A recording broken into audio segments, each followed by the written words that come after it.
Hello, everyone. Welcome to the Talk with the Doc show. Today, we're talking about how to stick to your habits, to your health habits. For those of you that don't know me, my name is Dr. Banakter. My name is Dr. Shireen Banakter. I'm a corrective care chiropractor, functional nutrition, and a detox specialist. This is our weekly podcast, and it's also recorded as a video on YouTube channel. So if you have any questions, please feel free to go to our channel or to go to our website and get in touch with us.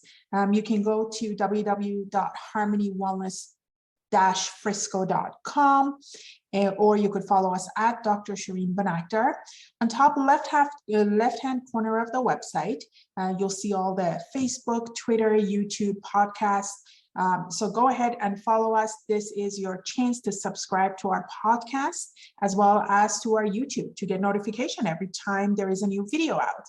And I really appreciate your referrals. So please share our video and our podcast with those that you would think that they benefit from this information.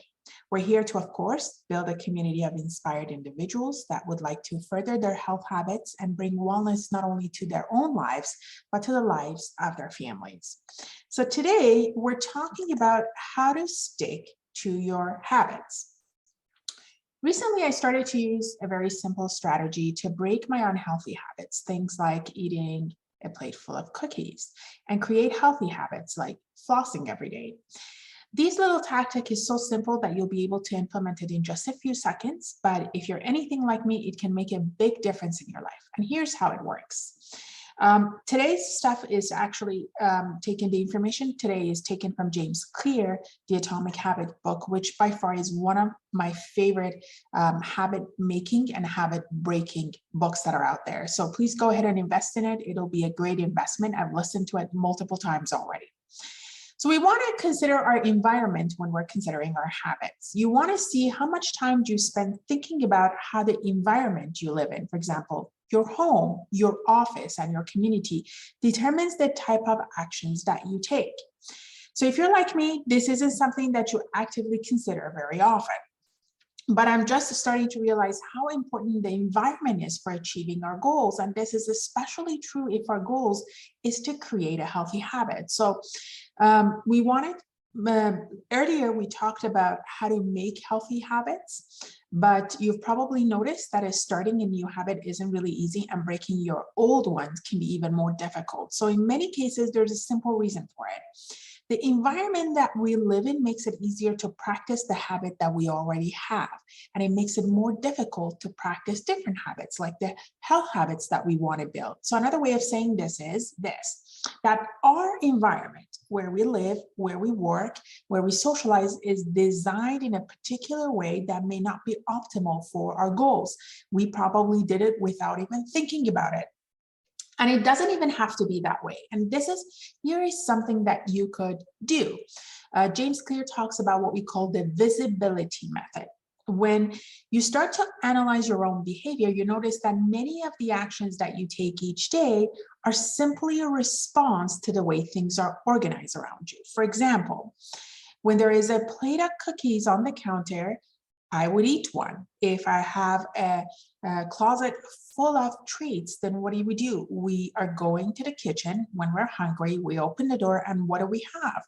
We have all these snacks that are readily available.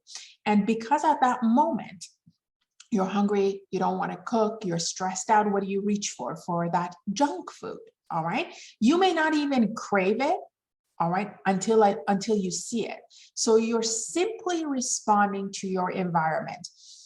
And when you think about this, I know when I thought about this, I thought, okay, so I really need to design my environment in a small ways to make sure that it is easier to start on the things that I want to do and harder to get started on the things I don't want to do. So the basic idea is this.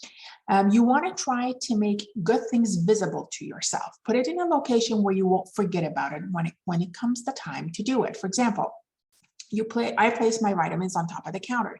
That way, when it's time to eat, I see them and I take them immediately because they're right there in front of me. If I have them dashed in a cabinet somewhere, I don't see them, therefore I don't take them. So let's take an example. For example, we want to break a bad habit. If you want to make it easier to break a bad habit, you want to increase the number of steps it requires to perform that bad habit. For example,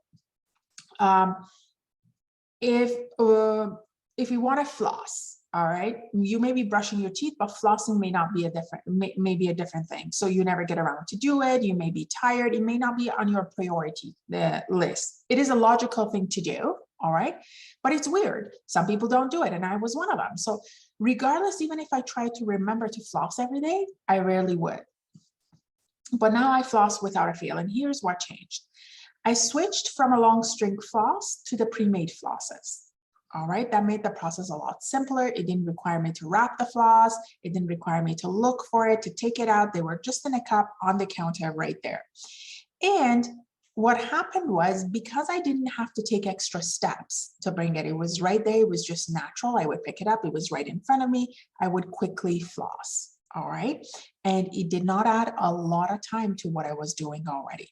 So this is something that we often overlook, and we end up being a victim of our environment instead of the architect of it. So instead of this, you want to take advantage of the design and make it super easy to do the good things that you want to do and harder to put the bad things. For example, James Clear goes through these other habits. You want to drink more water each day? Buy a special water bottle, put it on your desk, take a drink each time you look at it. You want to read more? Place a book in the same spot that you usually keep the TV remote control. You want to be more creative? Put your camera next to your car keys. Take a photo of something new each time you leave the house. It can be a photo of anything. You have trouble getting up for that morning run? Set your clothes and running shoes out the night before and place them by your bed. When your alarm goes off, your clothes will be the first thing you see in the morning.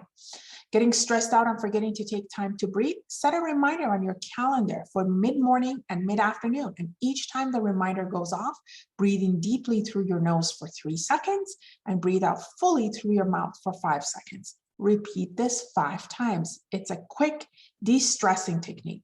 You get the idea. So you want to make it harder to do the bad stuff. You want to make it easier to do the good habits. You want to design your environment and stick to those habits that you want to do. You want to break them down from big chunks to smaller chunks. I hope this really helped. I know that a lot of you are listening to this in like the new year. You have lots of different things that you want to change, but one of the best things is not to set goals to reach the goals, but to think about who you want to become by changing that habit. This is Dr. Shireen Banakdar, and this is the Talk with the Doc show. And today we talked about how to stick to your little habits. I'm a corrective care chiropractor and a functional nutrition and detox specialist.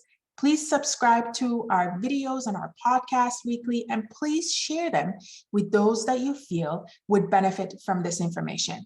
Of course, we're here to build a community of inspired individuals that would like to further their health habits and bring wellness to their lives and their families. This is the Talk with a Doc show. My name is Dr. Shireen Banakdar. God bless you. Remember who you are.